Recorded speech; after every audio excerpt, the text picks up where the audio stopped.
আরেকজনের কথা বলতে হয়, খুব একটা বা দুটা ছবি করেছে, ছবিটা খুব দারুণ বানিয়েছিল আমার সাথে, হলো সামিয়া জামান। ও একটা ছবি করেছিল রানী কুটির বাকি ইতিহাস, খুব সুন্দর একটি গল্প বেছে নিয়েছিল। এবং আমি একটু অফ ট্র্যাকের একটি ক্যারেক্টার করি সেখানে। তো সে যখন গল্পটা শোনাতে আসে বলছিল যে ভাই গল্পটা একটু ভয়ে ভয়ে বলি, কারণ এটা আপনার ট্র্যাকের গল্প নয়, এখানে আপনি একজন সিরিয়াল কিলারের চরিত্রে অভিনয় করবেন। আপনি খুব ঠান্ডা মাথায় মানুষ মারতে পারেন, কিন্তু বাই প্রফেশন আপনি একজন ডাক্তার।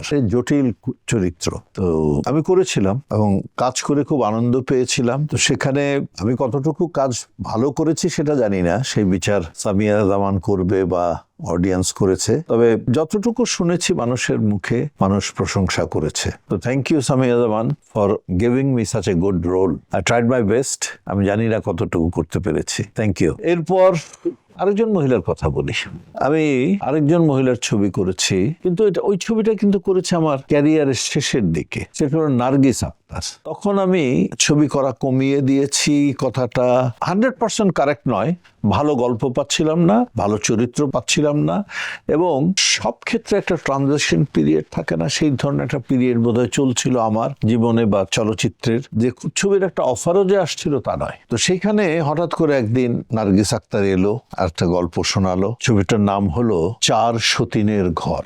দারুণ নাম, এবং ছবির বিষয়বস্তুটা অসাধারণ। তার আগে নার্গিস আক্তার আরেকটি ছবি করেছিল, ইভেন শাবানা আজমি ফ্রম বম্বে ওখান থেকে এসেছিল। ওই ছবিটা আমার দেখা হয়েছিল, বক্তব্যটা খুব সুন্দর ছিল ছবির। এই চার সতীনের ঘরেরও কিন্তু বক্তব্যটা খুব ভালো ছিল।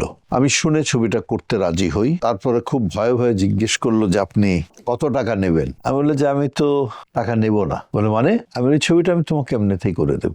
এই যে বাঞ্চ অফ নিউ আর্টিস্ট, আমি মৌসুমীর থেকে শুরু করি, মৌসুমী, শাবনূর, পপি, পূর্ণিমা, এই যে আর্টিস্ট গুলো, তারপরে আমাদের পরের হলো ইলিয়াস কাঞ্চন, তারপর মান্না, সালমান শাহ, আমিন খান, অমিত হাসান, আমাদের বাপ্পারাজ, এই যে আর্টিস্ট, এদের সাথে আমার সাথে কিন্তু একটি অসাধারণ রিলেশন। আমি ওদের থেকে খুব বেশি সিনিয়র আর্টিস্ট, আমি খুব আমি কি হনুরে যে ভালো অভিনেতা, এই জিনিসটা আমি কোনোদিন আমাদের মাঝখানে দেয়াল হতে দাঁড়াতে দেইনি। I am always friendly with them. আমি ফ্রেন্ডলি, রিপিট করছি, আমি ওদের বন্ধুর মতো। এবং অনেকে বলে যে আপনি এত নিজেকে মেনটেন করেন কি করে, আপনি নিজেকে এত ইয়াং রাখেন কি করে। আজ এই যে ডাইরেক্টর, এই যে অভিনেতা অভিনেত্রীদের নাম বললাম, যে সিক্রেটটা বলে দিচ্ছি, আমার ইয়াং থাকার পেছনের ইন্সপিরেশন তোমরা।